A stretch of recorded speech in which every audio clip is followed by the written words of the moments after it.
Oye, hay un par de libros que son claves, yo creo, para entender este periodo que estamos hablando. Uno, La historia oculta de la transición de Ascanio Cavallo. El otro, yo creo que es este, por lo menos en mi opinión, que justo lo está releyendo, porque tiene además nueva edición, Nueva Crónica de la Transición, la Crónica de la Transición, escrita por Rafael Otano. Un libro creo que imprescindible para entender lo que ocurre en todo este periodo, cómo se va formando la transición, cómo Patricio Aylwin, también un protagonista muy inesperado, se va convirtiendo finalmente en el líder de este periodo. Y nos acompaña precisamente Rafael Otano para conversar con él. Rafael, muchas gracias por estar aquí en Serena Chile. Patricio Aylwin era tal vez, si uno pensaba a fines de los 70, principios de los 80, uno de los personajes que uno no esperaría que fuera de alguna manera el líder de una transición a la democracia o del fin de la dictadura. ¿Qué pasa que un personaje que en ese momento parecía ya casi acabado políticamente de pronto resurge?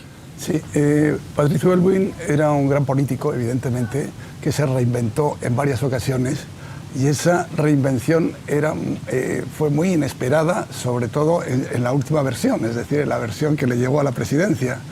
Y efectivamente, Patricio Aylwin había tenido una salida un poco de la escena política un poco desairada, en el sentido de que, claro, el final de la Unidad Popular fue para él, aparte de un golpe muy fuerte personal, fue también un fracaso, en el sentido de que un fracaso además que a él se le culpó, yo creo que un poco injustamente o algo injustamente, de no haber tenido suficiente voluntad en las conversaciones y en las negociaciones que se tuvo con Salvador Allende y con su gobierno. Entonces, pero después de esta crisis, después de esta especie de desaparición de la escena pública, Patricio Aylwin comienza a ingresar de nuevo en la política desde el año 82 o algo así, y bueno, ya es capaz de, con paciencia, ir reelaborando su propia imagen y ser un personaje imprescindible en el momento clave de la transición, que es el año 88. En un momento parecía evidente que el líder que venía era Gabriel Valdés, que era además este líder carismático, ¿no?, con mucho prestigio, que había articulado el tema de las protestas contra la dictadura. Claro. ¿Por qué finalmente fue Aylwin y no fue Valdés el hombre? El año 84 hay un seminario en el Hotel Tupahue que es fundamental, según creo yo, para entender la historia de la transición. No porque lo diga yo, sino varios de mis testimonios. Entonces, efectivamente, ahí Patricio Aylwin se decanta por una posición que era bastante peligrosa y desde luego poco popular en ese momento, que era decir, aceptemos la Constitución que tenemos, al fin y al cabo es con la que únicamente podemos trabajar. Y desde esta Constitución creemos y vayamos haciendo un proceso hacia la democracia. Esto, evidentemente, no tenía la anuencia de los partidos políticos de izquierda, o al menos no tenía mucho entusiasmo, y dentro de la democracia cristiana tampoco había gente que no le gustaba, y era muy normal que no le gustase. Al fin y al cabo, era aceptar una constitución tan ilegal y, digamos, hecha de una manera, digamos, violenta como había sido la del año 1980. Me gustaría, para hacer la siguiente pregunta, me gustaría volver un poco atrás. Quiero saber cuánto cree que marcó en el carácter de Patricio Aylwin y en las negociaciones posteriores que tuvo que hacer el hecho de haber sido alguien que apoyó el golpe de Estado, no haber estado en el grupo de los 13, que es este grupo famoso de la democracia cristiana que se opone desde un comienzo. ¿Cuánto marcó después, posteriores actuaciones claves, previas incluso a su presidencia, como la misma negociación que hubo que hacer de cuánto se cambiaba de esta Constitución? Bueno, Aylwin logra entrar de nuevo como presidente de la democracia cristiana en pugna con Ormazábal, con Ricardo Ormazábal, y ahí ya entra en el 87, no me acuerdo exactamente, el 87 me parece que es, y ahí ya comienza la figura de Aylwin a ser una figura de consenso. Aylwin venía, volviendo muy atrás, del gobierno de Frei Montalva, en que él había sido, digamos, entre comillas, el ortodoxo, el fiel al gobierno de Frei Montalva en los momentos malos, en los momentos críticos, en los momentos en que la democracia cristiana de alguna manera se rompió, ¿no? Entonces Aylwin por eso llevaba una fama un poco de persona de la derecha de la democracia cristiana. Bueno, el recuperar una imagen, una imagen, digamos, más centrista, una imagen más acogedora, fue el gran arte de Elwin en esos años, ¿verdad? Sobre todo desde el 87, 88 y 89, cuando él, gracias a esa imagen de saber dar coherencia y articular todo ese conjunto de fuerzas. Hay que tener en cuenta que la gente de, digamos, partidarios de Pinochet estaban en cierto sentido contentas porque dicen, estos señores no se van a entender. En 2 meses o en 5 meses de gobierno van a comenzar a entrar en digamos, los conflictos entre ellos. Y Patricio Aylwin logra no solo abrirse a todo el país, lo primero que hace él es decir claramente que él es el presidente de todos los chilenos, de todas las tendencias, de todo, y sobre todo, y eso sí que era difícil, era presidente de los civiles y los militares, porque ahí estaba uno de los primeros claves. ¿Y cuánto cree que estuvo en riesgo y cómo evalúa que manejó también el tema de la relación con Pinochet? Claro, sabemos de los ejercicios de enlace, sabemos del boinazo, pero ¿cuánto riesgo real cree que hubo y cómo cree que Elwin lo manejó? Bueno, yo especulando y después de haber hablado con ministros y todo, yo creo que había un miedo, se entró en el gobierno con miedo. Se entró el gobierno con una desconfianza total en las fuerzas digamos, armadas y de orden, ¿no? Entonces, ese miedo estaba siempre presente en las decisiones gubernamentales, con más o menos presencia, pero había un cierto miedo, un cierto temor, como me decía un exministro de Elwin, que un día les dije, ¿sabe qué más? Váyanse ustedes, que ya les hemos dejado mucho rato en la moneda. Bueno, eso yo recuerdo perfectamente el día del boinazo, ¿verdad? En APSI.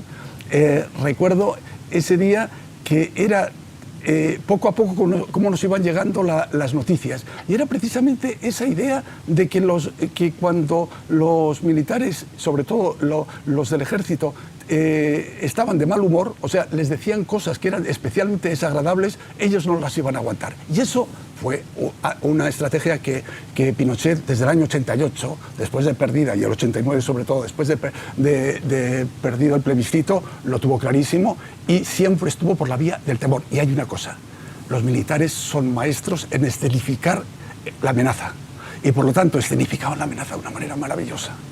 Entonces, los días siguientes al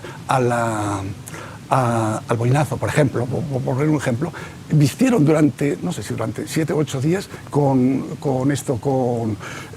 uniforme de campaña, ¿no? de guerra. Entonces, ellos durante todo este tiempo le tuvieron sujeto al gobierno, pero Elwin y su gobierno y mucha de la gente alrededor política también hay que reconocer que lograron poco a poco, pero ir avanzando con bastante solidez en la reivindicación de lo civil.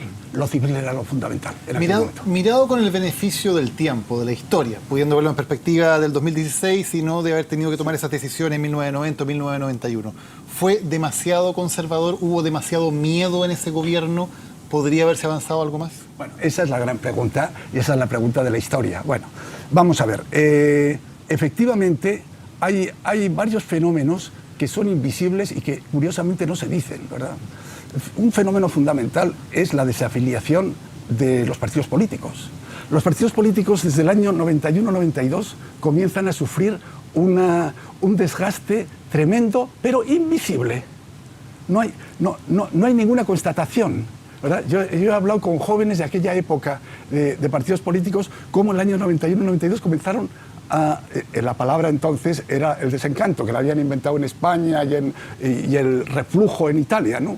Entonces había ese desencanto y la desactivación de los partidos políticos hacía muy difícil digamos, una política más dinámica.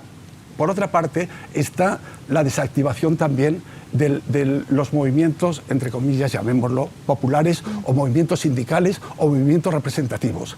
Esa desactivación, que al principio era por un elemento de prudencia, es decir, oye, estamos aquí recuperando la democracia, vayamos pasito a pasito, tengamos cuidado. O sea, digamos, la famosa antítesis entre el esquema rayo láser y el esquema de cortemos las rodajas del salame una a una, ¿no? Al final, Benninger, que es el gran personaje, juntamente con Patricio Aylwin, son los dos personajes que hacen la transición, siendo muy importantes también Enrique Kraus y Enrique Correa, también fueron muy importantes. Ahí ellos crearon, o sea, apoyaron el esquema de rodaja a rodaja, de poco a poco. Eso, efectivamente, podemos decir que fue muy conservador, fue conservador, pero toda transición tiene un alma conservadora también. Si fue suficiente o no suficiente es algo para el pasado, pero sí lo que quedó es el tema del temor y luego el tema de la complicidad. Poco a poco, y eso sí que fue grave, y eso no tuvo culpa directamente Patricio Aylwin, evidentemente fueron circunstancias muy complejas, el mundo de la alta empresa fue entrando en excesiva familiaridad, por decirlo en términos moralistas de la antigüedad, en excesiva familiaridad con el mundo político. Y esa excesiva familiaridad fue trayendo las consecuencias que ahora vistas son. Pero ya nace ahí ese momento, ¿verdad? Algunos han hecho el análisis de que lo que necesitaba hacer Aylwin, y por eso también permitió de alguna manera estos lazos, era romper ese vínculo tan estrecho que había entre las Fuerzas Armadas y los empresarios. Convencer a los empresarios de que en democracia, con la concertación, sus intereses iban a estar bien resguardados y por lo tanto que el fantasma de un posible golpe militar fuera mucho más difícil al no contar con el apoyo empresarial. Es totalmente, yo creo que es acertado esa visión, ¿no? Hay que tener en cuenta que Aylwin comienza a hacer la diplomacia del avión. La diplomacia del avión en que se juntan los políticos, se juntan los empresarios, se juntan a veces los sindicalistas. Entonces, esas salidas del país en que hablan todos también es para aislar un poco el peligro de las Fuerzas Armadas. Sí, perdón. Es interesante eso y conjuntamente, pues se nos va acabando el tiempo, el tema de los derechos humanos, no quiero dejar de tocarlo. Un presidente que tuvo momentos íconos como pedir perdón en nombre del Estado, el informe Rettig, que hoy día no son muy cuestionados, pero en su minuto fueron resistidos y negados como una realidad. ¿Cuánto crees que se avanzó en eso y cuánto no se avanzó pudiendo avanzarse, si es que cabe esa reflexión? Lo en la medida de lo posible, ¿fue realmente en la medida de lo posible? Bueno, aquí en lo que dices, esa pregunta es fundamental, porque quiero destacar un actor que es esencial en la transición y esencial, desde luego, en el gobierno de Aylwin. Es el papel de los familiares de detenidos desaparecidos y de ejecutados. Ese núcleo, ese pequeño núcleo, fundamentalmente de mujeres, digámoslo claramente, es el que hace avanzar el tema de los derechos humanos. Puede ser que se diga que Aylwin fue tímido, era perfecto, es una acusación que se puede hacer, pero yo creo que se avanzó y que yo digo que Patricio Aylwin tiene un Andrés Aylwin dentro, ¿verdad?, que también le salía de vez en cuando. Él tenía ese modo emocional, ese modo empático que también le acercaba a este problema. Evidentemente no se logró lo que uno creería que se podía haber logrado, pero sí que hubo un inicio que ha sido muy largo, ¿verdad?, y que está siguiendo largo. Y en aquel momento hay que tener en cuenta, después del boinazo del 93, después de mayo, es cuando Aylwin hace la famosa ley Aylwin, que fracasa. ¿Por qué? Porque quiere dejar, digamos, abarcar a los militares y a los familiares de detenidos desaparecidos. Y es imposible por una parte y otra. Y ahí, digamos, que es un límite y algo que al final del gobierno de Aylwin le pesa mucho. Rafael Otano, muchísimas gracias por habernos acompañado hoy en CNN Chile. Y lectura recomendada para estos días, Nueva Crónica de la Transición, un libro que habla mucho acerca de lo que ocurrió en esos días. Gracias, Rafael. Muchas gracias. Gracias.